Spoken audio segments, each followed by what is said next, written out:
She crawled into his bed wearing almost nothing, claiming it was an Apache ritual. He stayed silent. The human outpost drifted quietly above the amber-colored desert world like a small silver seed planted in the dark of space. Its name was Haven Point, and most species in the galaxy barely knew it existed. To them, it was just another human station, too small to matter, too far from any major trade route to be important. Lieutenant Aaron Hale thought differently. He stood near the wide observation window at the end of the main corridor, hands resting behind his back, watching the planet slowly turn below. Sandstorms moved across its surface like gentle waves on an ocean made of dust. The world was beautiful in a quiet, lonely way. It had no cities, no glowing lights at night, no signs of advanced life, just wind, stone, and silence. Humans were good at building in places like this. They always had been. Hale had been assigned to Haven Point because of that exact reason. The outpost wasn't meant to be strong or impressive. It was meant to be patient. A listening post. A place where different species could meet without feeling like they were stepping into the heart of a rival's territory. That made humans useful. Or, as some aliens like to say, harmless. Hale didn't mind the label. He had learned long ago that being underestimated was sometimes the greatest advantage of all. A soft chime echoed through the corridor. The station's AI spoke in a calm, gentle voice. Lieutenant Hale, incoming diplomatic vessel, Cathari design, estimated docking in 7 minutes. Hale nodded, even though the AI didn't need to see it. Thank you, Myra. Prepare the reception bay. The Cathari were not an easy species to deal with. They were tall, long-limbed, and covered in layered, stone-like plates that shifted slightly when they moved. Their culture was built around rituals, symbols, and meanings hidden behind words that often confused other species. They believed every action carried weight. Every moment was part of a larger story. Hale had spent weeks studying their customs, their language, and their history. Even then, he knew he would still make mistakes.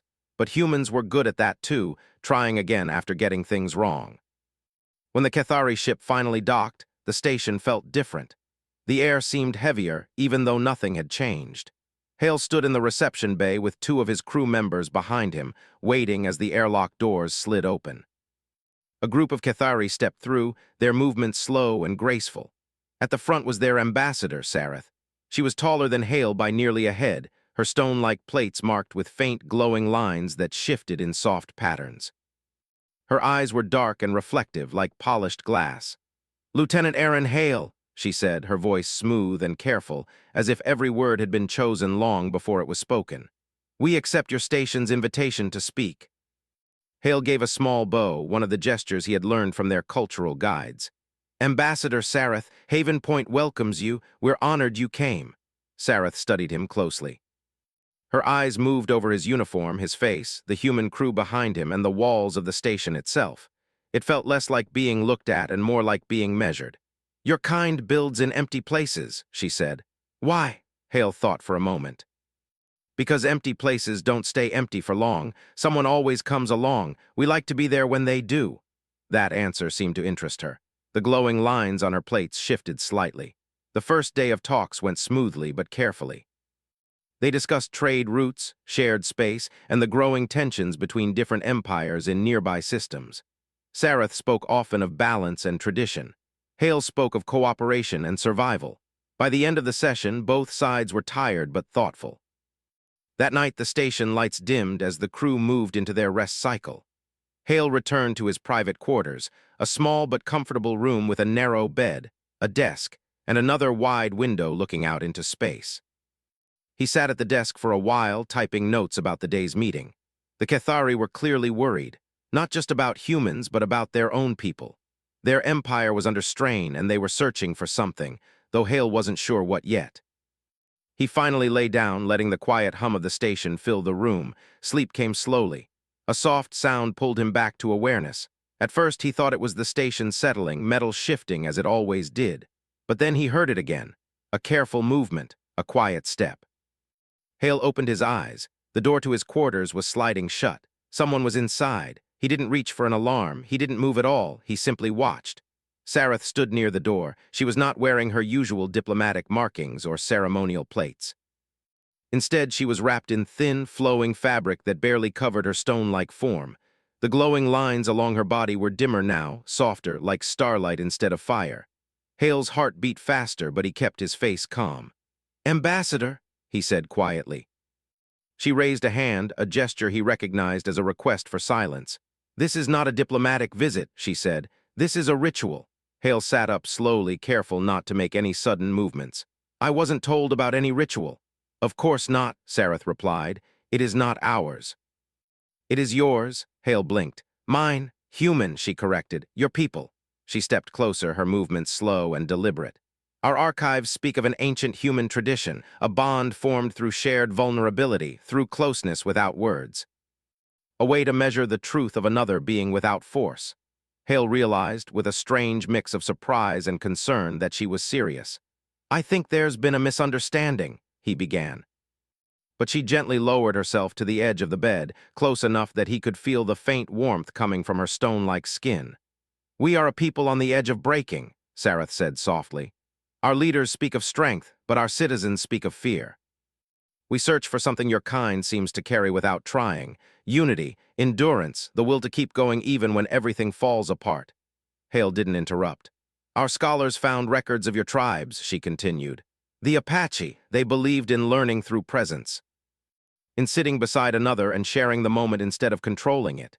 Hale knew those records, old stories, half translated, half misunderstood. Sareth looked at him, her dark eyes steady. "So I came to sit with you, to see what it means."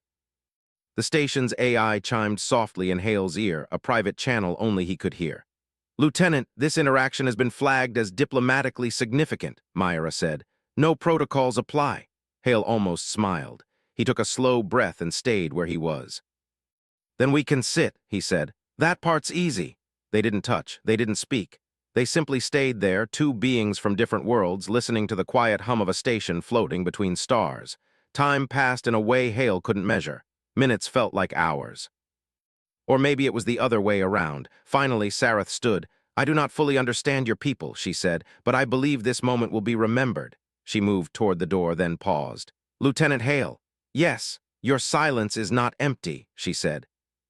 "It is full of things you choose not to say." Then she left. The door slid shut behind her, and the room felt suddenly much larger. Hale leaned back against the bed, staring at the ceiling.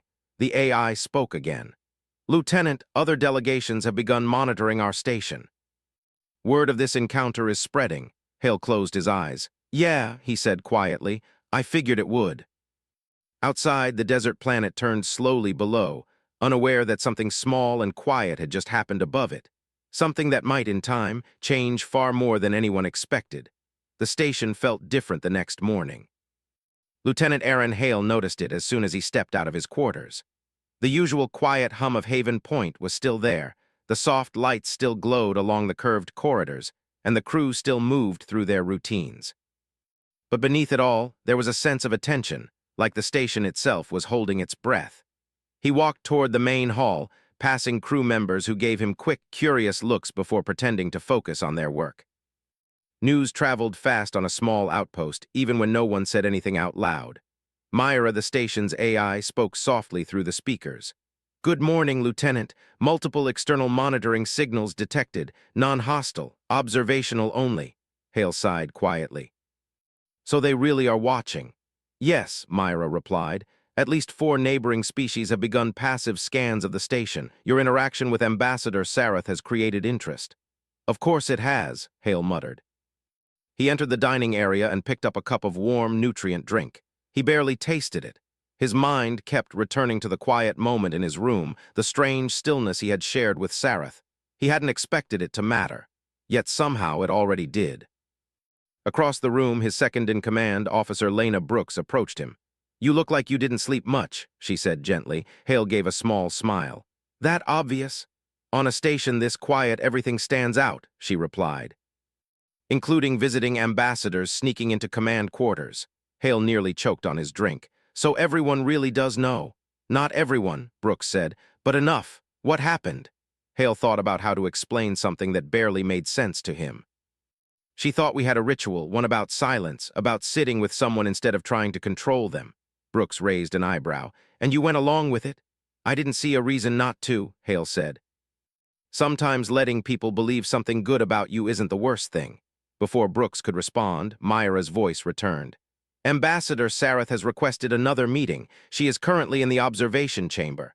Hale set his cup down. I'll be there. The observation chamber was one of Hale's favorite places on the station. The entire wall was made of reinforced glass, giving a wide view of the planet below and the endless stars beyond. It made even the smallest problems feel smaller. Sareth stood near the window, her ceremonial plates back in place, the glowing lines along her body brighter and more formal than the night before. She turned as Hale entered. "Lieutenant Hale," she said, "you came quickly." "I figured it was important," he replied. She studied him for a long moment. "It is." They stood side by side, looking out at the swirling sandstorms far below. "My people have been speaking since I left your quarters," Sareth said. "Not to you, about you." Hale kept his voice calm. "That doesn't sound good." "It is uncertain," she replied. "Some believe you showed great respect, others believe you used silence as a form of control." Hale frowned. "Control was the last thing on my mind." "That is what confuses them," Sareth said. "In our culture, closeness is always tied to power. Someone leads, someone follows, but you did neither." Hale shrugged slightly. "Sometimes people just sit together." Sareth looked at him, her head tilting in a gesture Hale had learned meant curiosity. "Why?" Hale thought about it, about Earth. About old stories of people sitting on porches, around fires, in hospital rooms, and on long journeys, just being there for each other. "Because not everything needs fixing," he said. "Sometimes it just needs company." That answer seemed to stay with her. Throughout the day, more visitors arrived. Not physically, but through distant signals and requests for observation rights. Small probes drifted near the station, keeping their distance but watching closely. Hale and Sareth continued their talks, but now the subject had shifted. "Your people survive many disasters," she said during one session. "Plagues, wars, the loss of your own world's balance. Why do you not break?" Hale leaned back in his chair. "Oh, we do break all the time. We just put ourselves back together." "How?" she asked. He smiled faintly. "Badly most of the time, but together." Sareth was silent for a long moment. Later, as Hale walked through the station, he noticed something new.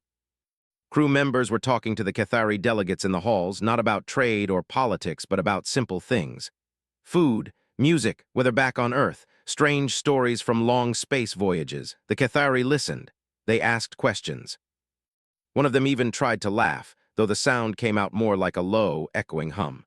In the command center, Myra called Hale's attention to the main display. "Lieutenant, incoming message from the Thal Union. They request clarification on human-Cathari relations." Hale rubbed his forehead. "Already?" "Yes," Myra replied. "They express concern that humans may be influencing Cathari internal structure." Hale sighed. "We're not trying to influence anything." "Intent does not always match perception," Myra said. Hale opened a channel to the Thal Union. "This is Lieutenant Hale of Haven Point," he said. "We're just talking, that's all." The Thal representative, a shimmering figure of light and motion, appeared on the screen. "Talking changes things," the figure replied. "Especially when empires listen." Hale had no answer for that. That evening, Sareth joined him again in the observation chamber. This time, she brought something with her. A small, flat object made of dark stone, carved with fine lines. "This is a record," she said, "of our people's early history. We share it only with those we trust." Hale accepted it carefully. "Why me?" "Because you did not ask for it," she replied. Hale smiled softly. "Fair enough." They sat on the bench near the window, the stars reflecting off the stone's surface. "My people are afraid," Sareth said quietly. "We have grown large, powerful, and in doing so we have forgotten how to be close." Hale looked at the planet below. "Power does that to everyone." "Your kind does not seem to seek it," she said. "Oh, we do," Hale replied. "We just learned the hard way what it costs." Sareth considered that. Outside, more lights appeared in the distance, ships from other species arriving to observe, to listen, to wait. Haven Point was no longer a forgotten station. It was becoming a place where stories began. Later that night, Hale walked alone through the quiet corridors. He thought about how small his actions had felt in the moment. Just sitting, just listening. And yet somehow it had reached across worlds. Myra spoke softly. "Lieutenant, I have updated our diplomatic status. Haven Point is now classified as a neutral cultural exchange zone by 3 major factions." Hale stopped walking. "Already?" "Yes," Myra said. "They cite the human method of presence as a reason." Hale laughed quietly. "We don't even have a name for it." Perhaps you do now, Myra replied. Hale returned to his quarters and stood by the window watching the stars. Somewhere out there, entire civilizations were paying attention to a small human outpost and a moment of shared silence. He didn't know where it would lead. But for the first time in a long while, he felt like humanity wasn't being watched because of what it could build or destroy. It was being watched because of how it chose to be. The arrival of the larger ships changed everything. Haven Point had always been a quiet place, a small light in a wide, dark stretch of space. Now it looked like the center of a slow-moving storm. Vessels of many shapes and colors floated at a careful distance, their lights blinking softly like curious eyes. Lieutenant Aaron Hale stood in the command center, hands resting on the back of a chair as he watched the display.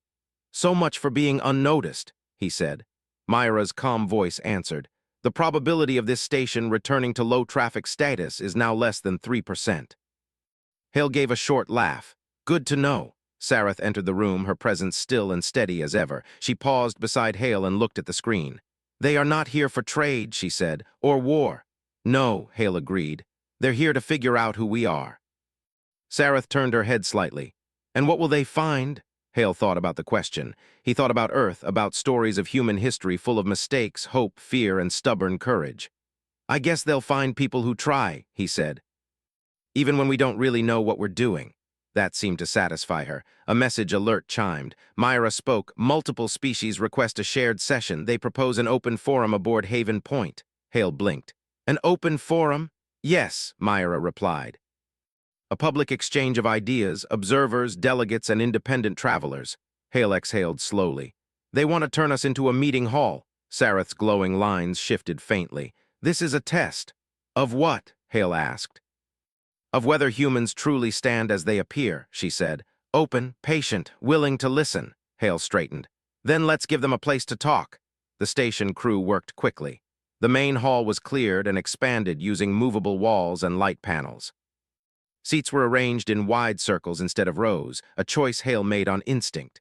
It felt more human that way. When the forum began, the hall filled with beings of many forms. Some were tall and thin like Sareth. Others were round and floating, their bodies glowing softly. Some appeared as shifting patterns of light or sound. Hale stood in the center. "My name is Aaron Hale," he said, his voice carrying through the hall. "This station belongs to humans, but today it belongs to everyone here. Speak if you wish. Listen if you can." There was a long pause, then a voice spoke, deep and echoing. "Humans are weak," said a massive being covered in thick, dark armor like skin. "You have no great fleets, no powerful weapons on your borders. Why should anyone follow your example?" Hale didn't answer right away. He looked around the room at the faces and forms watching him. "We don't ask anyone to follow us," he said. "We just show up. What you do with that is up to you." A soft ripple of sound moved through the hall. Some beings seemed amused, others thoughtful. Another voice, lighter and quick, spoke next. "Your silence with the Cathari ambassador is seen as manipulation, a way to gain favor without showing your true intent." Hale nodded slowly. "I get why it might look that way." He glanced at Sareth, who stood among her people. "I didn't plan anything," he continued. "I didn't have a goal. Someone reached out. I stayed." A small, floating creature near the edge of the circle drifted forward. "Why?" it asked. Hale smiled. "Because I've been the one reaching out before. And I know what it feels like when no one stays." That answer quieted the room. The forum continued for hours. Questions came from every direction. Why did humans build in empty places? Why did they share food so freely? Why did they argue so much among themselves, yet still call each other family? Hale answered the best he could. "Because we're scared of being alone. Because food tastes better when someone else is eating it with you. Because family isn't about agreeing. It's about not leaving." Sareth watched him carefully as he spoke. Later, when the hall finally emptied, she joined him near the window. "You do not present yourselves as strong," she said. "Yet they listen." Hale shrugged. "Strength gets attention, honesty keeps it." Sareth looked thoughtful. The next day, the first challenge arrived. A delegation from the Vyerks Collective, a powerful and highly organized empire, requested a private meeting. Their ships were large, sharp-edged, and lined with bright energy patterns that marked their influence across many systems. Hale and Sareth entered the meeting chamber together. The Vyerks representative appeared as a tall figure made of metal and light, its voice precise and cold. "Human," it said, Your station has become a center of influence. This creates imbalance.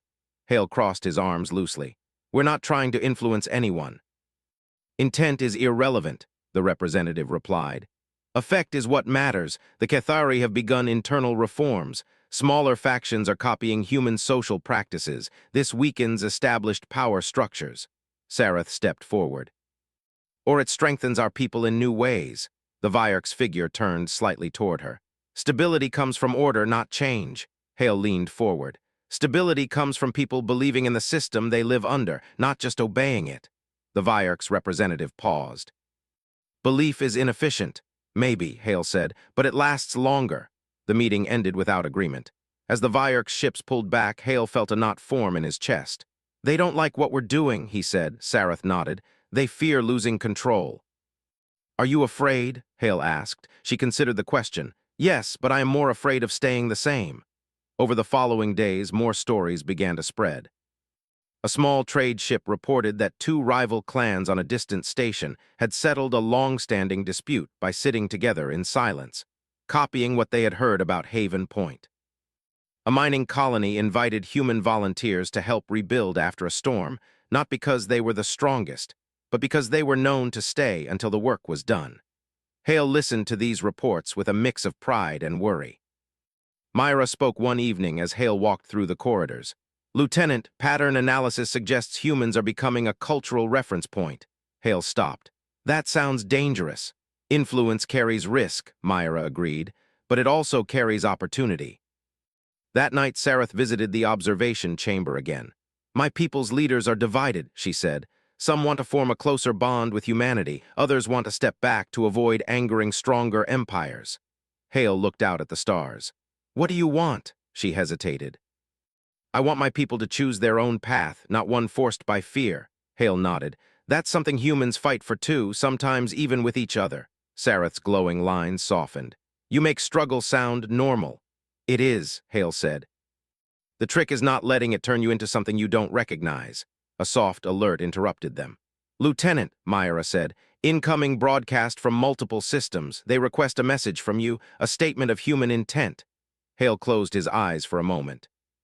Looks like they want us to explain ourselves, he said. Sarath placed a hand gently against the glass of the window. What will you tell them? Hale opened his eyes. I'll tell them the truth, he said. We don't want to lead, we don't want to rule. We just want a place to stand and someone to stand with. The broadcast went out across open channels. Hale stood in front of the camera, simple uniform, tired eyes, and a steady voice. We're not perfect, he said. We mess up, we argue, we fall down a lot. But when someone needs a hand, we try to offer one. That's it. That's the whole idea. Across the galaxy, beings of many kinds watched. Some dismissed it, some doubted it, and some quietly believed it. When the transmission ended, Hale felt lighter and heavier at the same time. Sarath looked at him. You have given them something difficult, she said. What's that? Hale asked. A choice, she replied. Outside, the ships remained, their lights steady in the dark. Haven Point was no longer just a station. It was a question. The galaxy did not answer all at once. At first, only a few responses came in. Small messages, quiet signals, short greetings sent from distant stations and lone ships that had never spoken to humans before. Myra collected them and displayed them as soft points of light across the main screen in the command center. Lieutenant Aaron Hale stood and watched as the lights slowly multiplied. They're not loud, he said. No, Myra replied, but they are steady. Sarath joined him, her glowing lines reflecting the soft lights on the screen. In our history, she said, great changes usually arrive with noise, with conflict. This feels different. Hale smiled faintly. Humans have learned to appreciate quiet progress. It doesn't break as much. The next days were filled with visitors, not formal delegations, not powerful fleets, just travelers, engineers, teachers, healers, pilots who had heard about Haven Point and wanted to see it for themselves. They came with questions, with stories, with small gifts from their worlds, a piece of carved crystal, a packet of seeds, a song stored in a data chip. The station grew warmer, not in temperature, but in feeling. Hale walked through the corridors and saw a Cathari elder speaking with a human mechanic, both of them pointing at a floating diagram of a broken engine. A group of small, round beings bounced softly as they listened to one of the crew explain how humans celebrated birthdays. Laughter echoed in places that had once been silent, but not everyone was pleased. One morning, Myra's voice carried a sharper tone than usual. "Lieutenant, the Vyarks Collective has repositioned 3 of their major stations closer to this region." Hale frowned. "That's not friendly." "No," Myra agreed, "but it is not an attack. It appears to be a display of presence." Sareth folded her long arms. "They want to remind everyone of their power." Hale looked at the screen, where the symbols for the Vyark stations glowed brightly. "Power doesn't like competition, even quiet competition." A message soon followed. The Vyarks requested another open forum. Hale didn't hesitate. "Set it up." The hall filled again, but this time the mood was heavier. The Vyarks' representative stood at the center, its metal and light form sharp against the softer shapes of the other beings. "You have created a movement," it said. "This is no longer a simple exchange of ideas. This is cultural disruption." Hale stood across from it, hands relaxed at his sides. "People talking to each other isn't disruption, it's connection." "Connection leads to change," the Vyarks replied. "Change leads to instability." Sareth stepped forward. "Instability to you, possibility to others." The Vyarks paused. "Your people risk becoming isolated if you continue this path. Strong alliances are built on structure, not emotion." Hale shook his head gently. "Strong alliances are built on trust. Structure just helps keep the paperwork organized." A soft ripple of sound moved through the crowd. Some beings seemed amused, others thoughtful. The Vyarks' representative turned slightly. "You joke about serious matters." Hale met its glowing gaze. "Humans joke when we're nervous, and we're nervous because we care."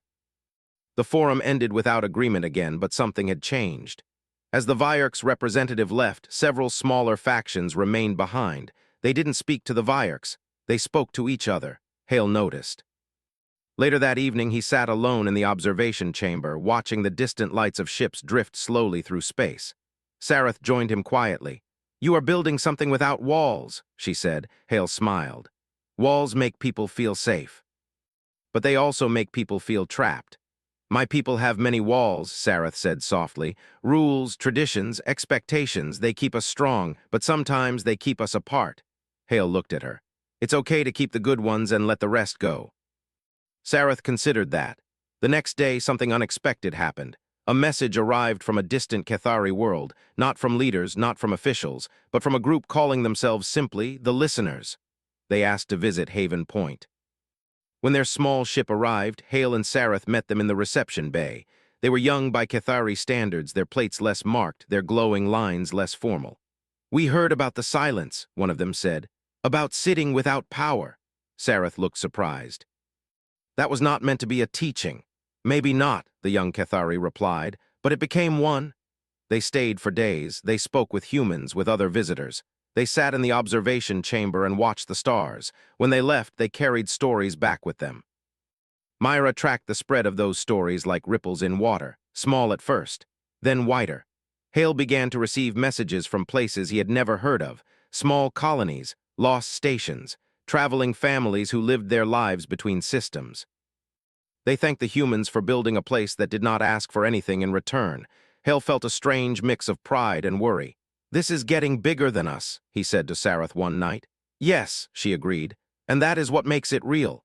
The Vyarks made one final attempt.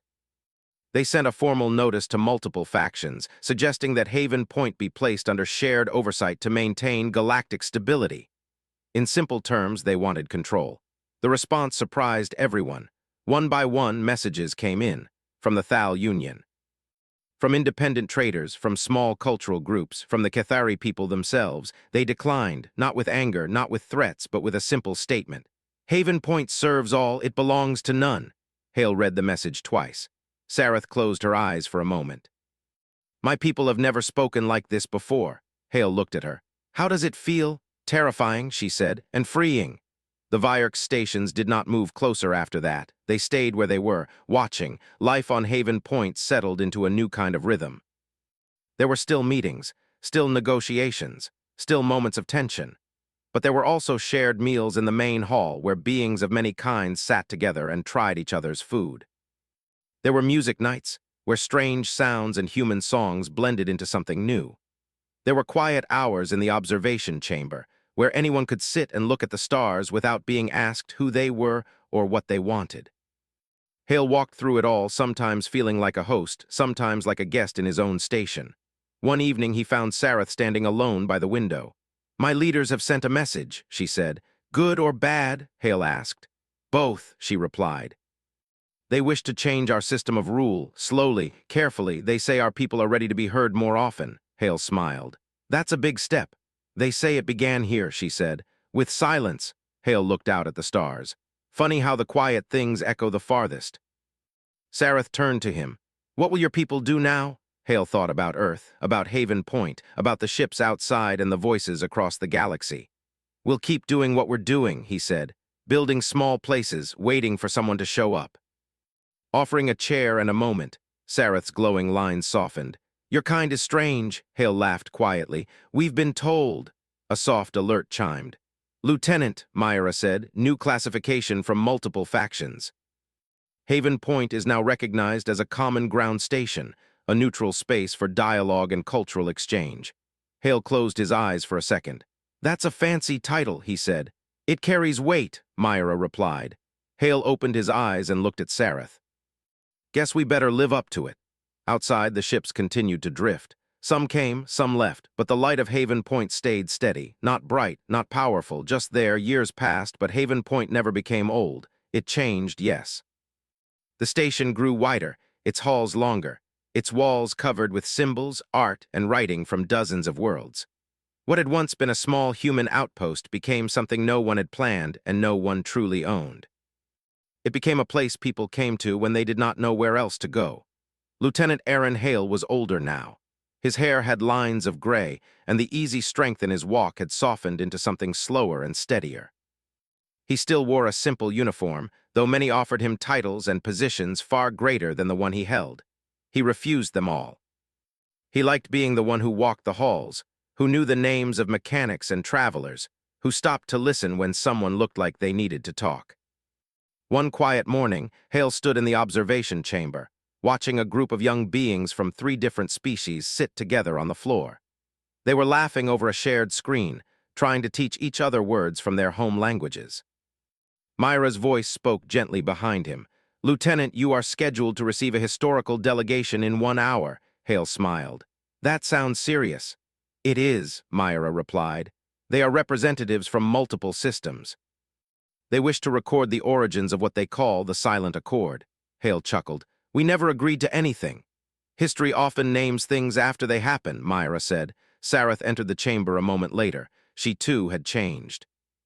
Her plates were marked with deeper lines now, her glowing patterns slower and more thoughtful. "You are becoming a story," she said. Hale glanced at her. "That's dangerous."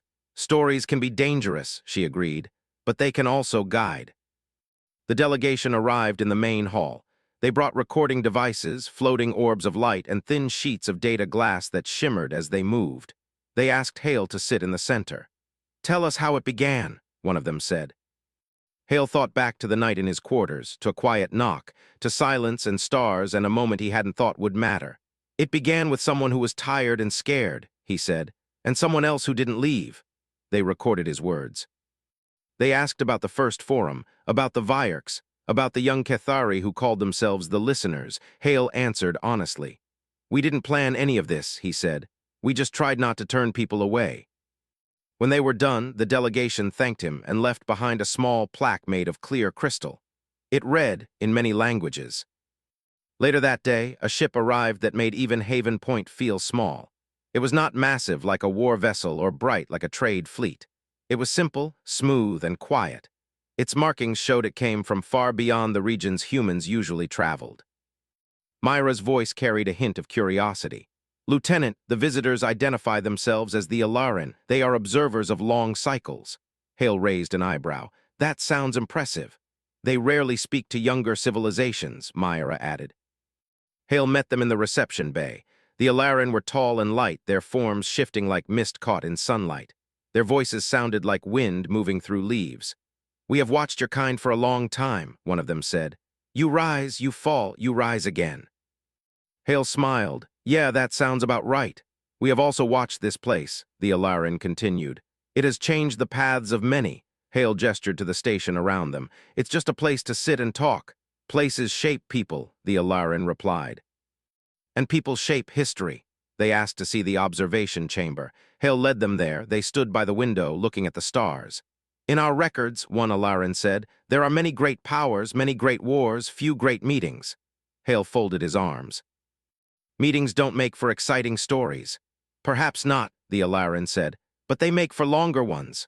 Word of the Alaran visit spread quickly. More ships arrived, more travelers, more voices. Haven Point grew busy again. But in the middle of it all, the observation chamber remained quiet. One evening, Hale sat alone there, staring out into space. He felt tired in a good way, like someone who had walked a long road and wasn't sure where it ended, but was glad to have taken it. Sareth joined him and sat down. My people have changed, she said. We argue more now. Hale laughed softly. That's usually a sign of progress.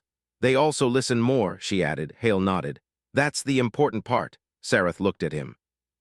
Do you ever wish you had corrected me, that night, when I spoke of the ritual? Hale thought about it. If I had, he said, none of this would exist. Sareth's glowing lines pulsed gently. Then perhaps misunderstanding is not always a mistake. The next morning, Myra delivered unexpected news. Lieutenant, multiple systems have adopted a new diplomatic custom. Hale sipped his drink. Let me guess, sitting quietly. Yes, Myra replied. They refer to it as the human pause. Hale nearly choked. We're really bad at naming things. Nevertheless, Myra continued, conflict rates in those systems have decreased. Hale set his cup down and leaned back in his chair. Well, he said, I guess we're doing something right. Years later, Haven Point was no longer the only place like it. Small stations appeared across the galaxy, built by many species, all following the same simple idea. Open doors, open halls, open time. They were called many things, listening posts, common grounds, quiet stations. But everyone knew what they were, human places. Hale grew old there. He trained new officers not just in navigation and diplomacy, but in something harder to teach, patience. Don't rush to fill the silence, he would say.